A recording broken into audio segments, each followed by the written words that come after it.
Guys, hey, thank you very much for joining me today. How did I become into this no-tilling, strip-tilling world? All my life I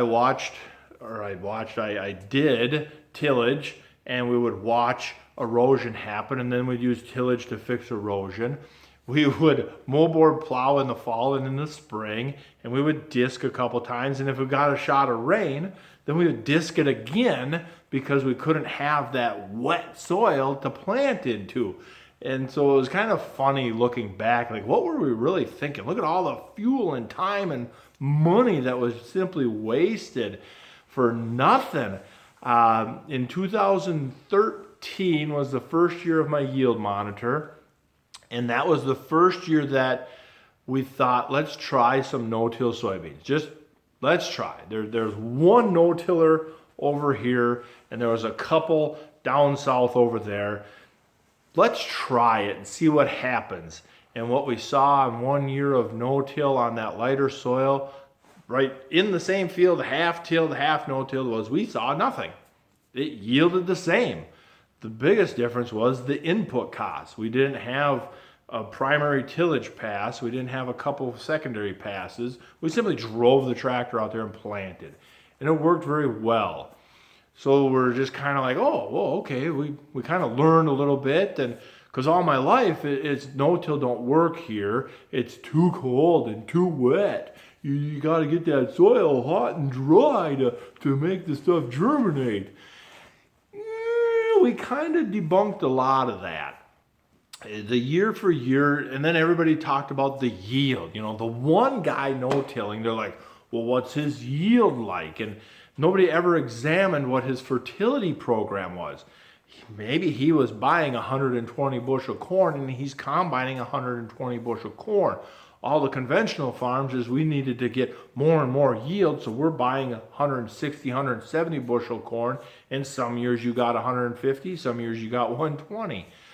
Some springs are better for no-till than others. When it's cold and wet, I find that the no-till ran closer to the conventional till. So then, let's see, so 2013 we did the experiment with it. So 2014, we already know, okay, 2014, we are going into no-till soybeans. 2014 was one of the coldest, wettest, worst years in recent history.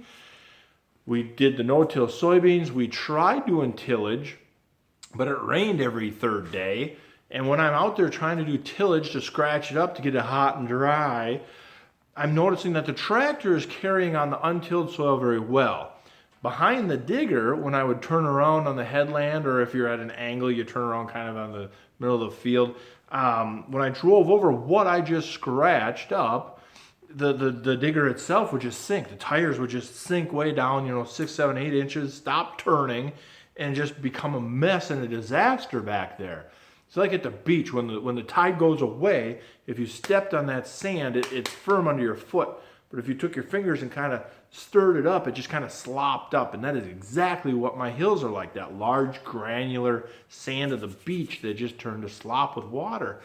So we just took the planter. I'm like, well, this is stupid. I scratch it up to get it hot and dry, and by the time it gets hot and dry, it rains again. So then I'm just scratching it back up. Well, this is just dumb. So we hooked on the planter and we went planting. I could get, out of this field, I could get this spot, this spot, this spot, this spot, this spot today. And 3-4 days later, you could start to try to connect the dots, so to speak, kind of a patchwork quilt action going on. And we managed to get in. There was a tremendous amount of prevent plant in the area to kind of give a scale of just how nasty it was. And the corn that fall came in average. We had average yields. The soybeans in 2014 was our first year of 48 bushel beans on the farm ever. The worst year in 20, 30, 50 year history. So that was kind of cool. 2015 come along and we're like, wait a minute. If the worst year ever, we made no-till corn work, let's try it on hopefully a better year. And 2015 was a better spring. We got things in a little better on time. That year, we spread dry manure on top of the soil, and we did not work it in. I know. According to all the experts, you have to work manure in. Well, I didn't. I apologize for that. But we put it out there, and then we planted corn on corn, no-till, with the manure on top of the ground as well. Within several weeks after spreading, by midsummer, all the manure is gone. It's melted in, the rain melted it in, the bugs ate it, it's gone. By fall, all that other corn residue is gone. That was the first time the farm had a test plot with an average of 200 bushel. Corn on corn, East Central Minnesota, 200 bushel corn, no-tilled corn on corn. That is fantastic. I don't know many conventional tillers in my neighborhood. I don't know if I could have conventional tilled that field for that results. What we also found out there was tremendously less runoff, all the benefits of no-till. So we're like, okay, what these people are saying is kind of true. They're not just making this stuff up. But we saw some issues. I had a lot of problems with row cleaners. I had a problem with maintaining consistent downforce and a consistent seed depth, and I had problems of closing the seed trench. So we're like, okay. So in 2016, we're like, we like the no-till.